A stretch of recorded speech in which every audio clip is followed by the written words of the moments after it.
मेरा नाम साजिदा है। मेरे 5 बच्चे ने ते मेरा बंदा दिहाड़ीदार मजदूर है। मेरे किराए का घर है ते मेरे पंजे बच्चे स्कूल जाते हैं। मैं आप स्कूल दे विच आया दा काम करनी हाँ।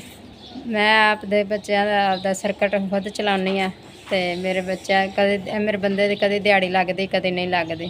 तो ज़्यादा दिहाड़ी लगे भी तो 1 घंटे पकदी। मैं स्कूल दे विच काम करनी ते नाल छोटा मोटा लोकां घर काम करके ते मैं आपदे बच्चों का पेट पूजा करनी। रमज़ान चढ़ गया, रोज़े नाल मेरे को किसी दे घर दा काम भी नहीं हुंदा ते घर खर्चा भी नहीं हैगा, सौदा सलफ नहीं हैगा। रोज़े नाल मैं स्कूल दे विच काम करनी आ ते 4000 रुपया मिलदा। उस तो बाद मैं घर आके कोई इन्नी हिम्मत नहीं रहिंदी कि मैं होर किसी दा काम कर लवां। मेरे बच्चे रोज़ करदे ने कि मम्मा सैरी करा, इफ्तारी करवा, लेकिन बड़ी मुश्किल हुंदा है कि उन्हां दे बच्चों मैं अच्छी तरह सैरी करवा सकां या इफ्तारी करवा सकां। हुण भी यकीन करो मेरे घर आटा भी नहीं है।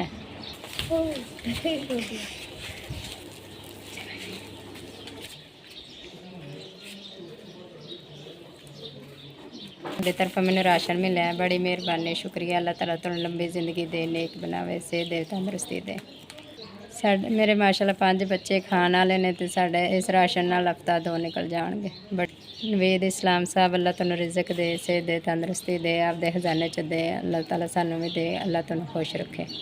तुसीं इन्नी साडे ते नेकी कीती, अल्लाह ताला इंदे रिज़क राशन दे बदले अल्लाह तुहानूं बड़ियां नेकियां दे। अब आपको वो अल्लाह इसको इससे भी ज़्यादा दे सकते।